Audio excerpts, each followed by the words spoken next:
Cast de volta e hoje com um vizinho aqui do Show Rural, Copavel. Nós estamos em Cascavel e o nosso convidado, Alexandre Nepomuceno, que é chefe-geral da Embrapa Soja, que fica relativamente perto, né, Alexandre? Aqui 3 horinhas mais ou menos até Um Londrina? pouquinho mais, Um umas pouquinho 4 mais, horas 4 e horas. meia. O Alexandre, que é chefe-geral da Embrapa Soja, eu queria começar, Alexandre, perguntando para você o que vocês estão mostrando aqui, né? A gente está há 100 anos cultivando soja, pouco mais de 100 anos cultivando soja no Brasil, e aqui vocês contam um pouquinho da história do cultivo, como é que era, quanto se produzia, qual era o teto produtivo naquela época, lá em 1924, como que está hoje e para onde estamos indo a gente deixa para falar no decorrer da conversa, mas conta um pouquinho aí desse histórico todo. Tá bom. Bom, a Copavel Show Rural, né, é um parceiro histórico nosso. A Embrapa tem 43 unidades distribuídas no Brasil todo, trabalhando de A a Z, né, e nós estamos aqui com 13 unidades trazendo diferentes tecnologias. Estamos aí com 4 lançamentos, 2 de soja, né, 2 de feijão. E no caso específico da soja, a gente está mostrando um pouquinho o que foi esse boom, né, esse desenvolvimento da cultura de soja no Brasil, que hoje é responsável por 6% do PIB, né, 2,2 milhões de empregos diretos vêm da cultura da soja, direto, né? Então, se a gente for computar tudo, é bem mais. Isso aí só se chegou nesses patamares de produtividade, estava me perguntando, as produtividades, quando realmente se iniciou a plantar em larga escala soja no Brasil, ali na década de 60 e 70, era 1.500, 1.700 quilos por hectare. Hoje a média nacional é 3.600 quilos por hectare, com produtores tendo aí 6, 7 toneladas por hectare. Isso é ciência e tecnologia, né?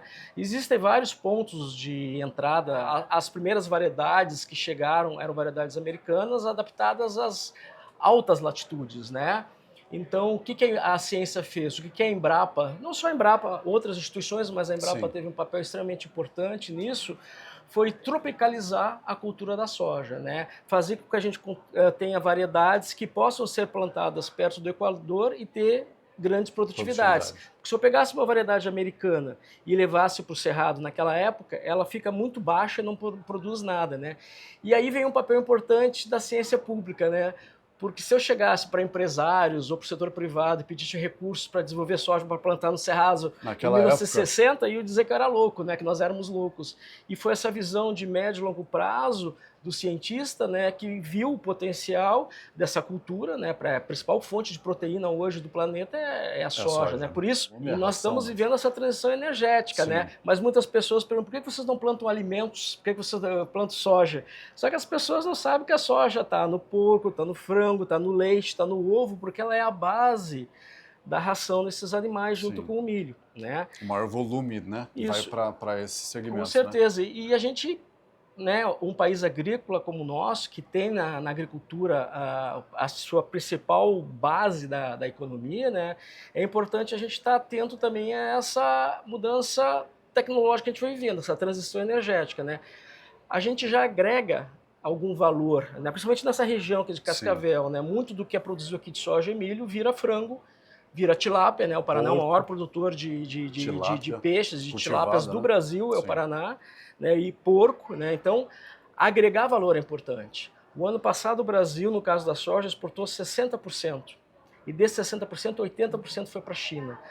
É bom e é ruim. É um risco grande para eles e para nós. Tanto é que a China, com a sua rota da seda, eles estão tentando estruturar países na África e na própria China. A China é o quarto maior produtor de soja. Então a gente tem que... E é o nosso único grande cliente, né? Esse que é o risco, nosso único grande cliente, né? Se ele conseguir puxar soja, por exemplo, da África, que é metade do caminho, pode ser que demore, mas isso já está acontecendo, né? Então o que a gente tem que fazer aqui no nosso país, né? E aí vem o papel da indústria e dos nossos políticos, né? E ter essa visão de mais médio e longo prazo, que é o que os americanos, por exemplo, já estão fazendo com a soja deles, né? Além de fazer o frango, o porco, o peixe, eles estão começando a fazer o pneu, a manta asfáltica, a sandália, a sola de sapato, usando como matéria-prima o óleo de soja. Muito interessante. Ao mesmo tempo, todo esse tempo de cultivo, mudou também muito a questão ambiental, né, as legislações aqui no Brasil e tudo mais. E aí foi criado, há pouco tempo, a Embrapa está criando um protocolo de soja baixo carbono. A gente sabe, com os dados, por exemplo, agora do baixo carbono, da soja baixo carbono, que é uma certificação que a gente entende que em meados agora de 2026 vão sair as primeiras certificações, Mas olhando os números, né, até das nossas equipes lá, Dr. Marcos Nogueira, Dr. Mariângela Hungria, Henrique De Biasi, vários colegas trabalhando nessa área, que, por exemplo, um plantio direto bem feito, você sequestra ali 2 toneladas de CO2 equivalente por ano. Né? Isso Só com plantio muito, direto. né? Quando a gente faz a fixação biológica de nitrogênio e deixa de usar nitrogênio feito à base de petróleo, que quando tu usa esse nitrogênio ele emite óxido nitroso, que é 300 vezes mais poluente, né, que o CO2, a gente está deixando de emitir para a atmosfera. Tá? E essa fixação dá o nitrogênio para a planta para ela fazer a proteína, que é o grande valor da soja. Né? O soja baixo carbono, por exemplo, é para mostrar, peraí, a agricultura brasileira não é problema, é solução.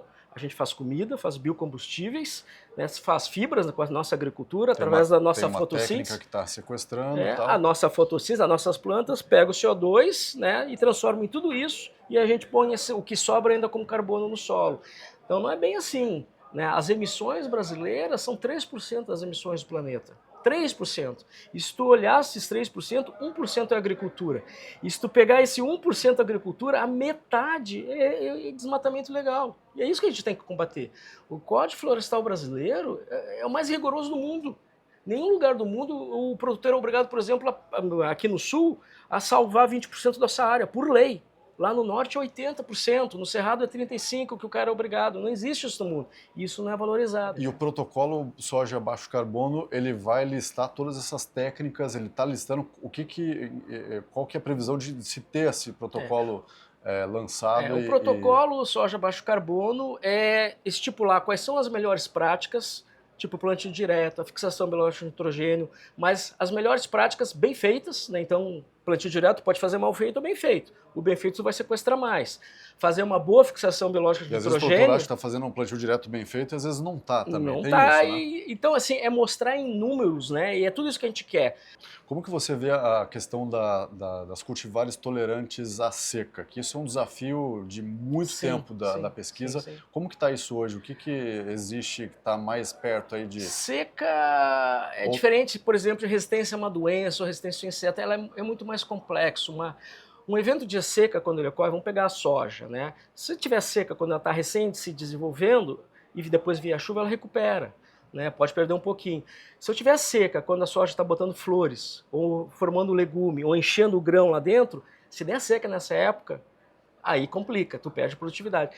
E variedades, aí é um pouco a minha área, né? A gente tem trabalhado com biotecnologia, tu tem o melhoramento clássico, tentando identificar as melhores combinações, mas também tu tem essa ferramenta, né, que é a biotecnologia. Nós, ali na Embrapa Soja, por exemplo, desenvolvemos variedades transgênicas de soja, transgênicas, onde nós pegamos o gene de uma outra planta e botamos na soja e ela realmente ficou altamente tolerante à seca. Só que por causa da polêmica dos transgênicos no mundo, para mim desregulamentar e poder produzir uma soja transgênica, eu tenho que desregulamentar na China, tem que se regulamentar na Europa, é muito caro, é mais de 100 milhões de dólares. Por isso que a gente vê que a tecnologia dos transgênicos, né, e não é uma crítica, eu acho que foi o que aconteceu, né, infelizmente ficou na mão de poucas empresas, não preciso citar o nome das poucas empresas, né. Essa tecnologia ela vem evoluindo, né? Nos últimos anos surgiu, por exemplo, a técnica de manipulação do DNA da própria espécie, que é a edição gênica. O que acontece? Por exemplo, eu tenho lá 65 mil tipos de soja lá na Embrapa Soja. Soja baixa, alta, de olho azul, careca, tudo que é tipo de soja. Aí eu olho aquela soja que tem uma tolerância seca, né, ou é resistente a uma doença, eu olho o DNA daquela soja, tá, e tento colocar na minha melhor variedade, na mais produtiva. Em vez de eu cruzar, pegar o poli de uma e botar no ovário da outra, como é um melhoramento clássico, eu posso usar essa técnica revolucionária e transferir, mudar na própria soja, usando o tal de CRISPRs, né, e alterar e colocar essa mudança lá e ter o mesmo efeito. Tá? E você não tem DNA de outra espécie, é DNA de soja em soja. A que se deve essa polêmica toda, na sua opinião, sobre transgênicos? É falta de conhecimento? Basicamente foi no início, acho que mudou muito, né? Os transgênicos, eles só foram polêmicos na agricultura. Porque antes de usar na agricultura, insulina, boa parte das vacinas, sabão em pó, todos esses produtos são feitos com organismos transgênicos. Ninguém falava nada disso.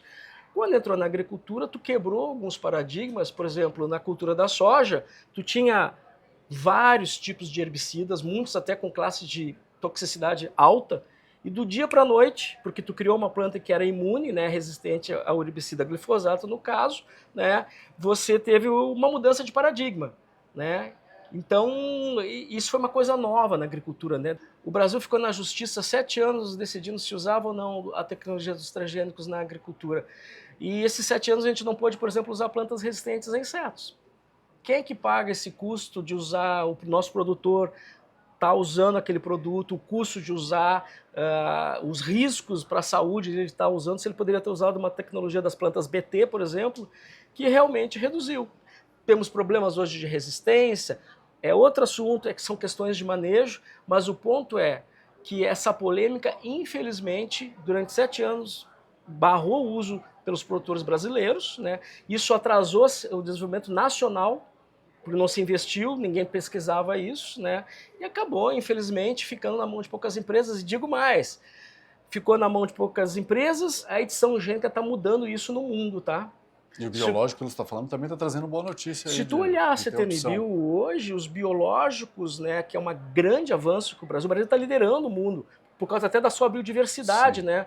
Biológicos, bioinsumos que ajudam aí a aumentar a fixação de nitrogênio, solubilizar fósforo, mas você também pode usar essas técnicas, se tu olhar lá na CTN-Bio, muitos bioinsumos estão sendo trabalhados do ponto de edição gênica, porque tu pode pegar um micro-organismo que já naturalmente ajuda na fixação biológica de nitrogênio, sim, e você pode usar a genética e o conhecimento da genética para aumentar essa eficiência. Mas, na sua opinião, qual que é o futuro hoje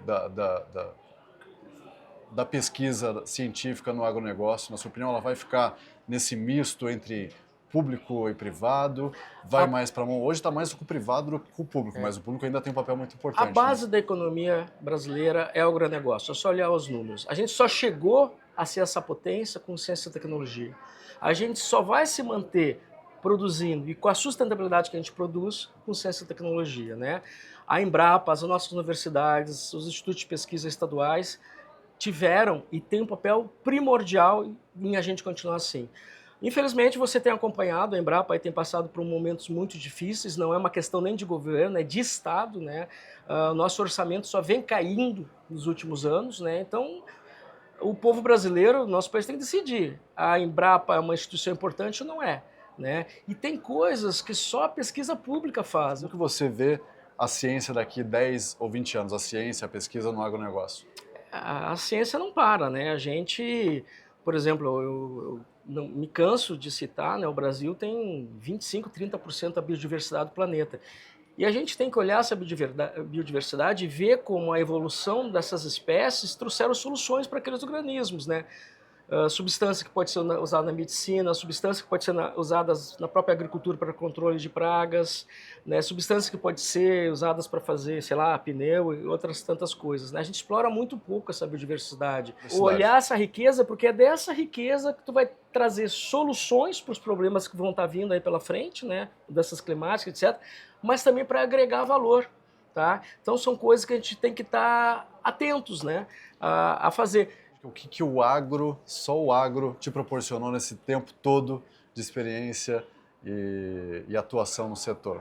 Pode ser ter conhecido um lugar, uma pessoa? Olha, bom, o agro é minha vida, né? Deu tudo que eu tenho, né? E a minha experiência de vida, né? A minha família, né? Conhecer o mundo, eu conheci o mundo através do agro, através da Embrapa, né? Já tive praticamente todas as partes do planeta, né? Só a China eu já fui umas 12 vezes, Japão, Coreia, nem imaginou Irã, que iria tanto na sua vida. Nunca imaginei que eu iria vários países, né? Conhecer diferentes culturas, né? E diferentes formas de trabalho dentro do agro, né?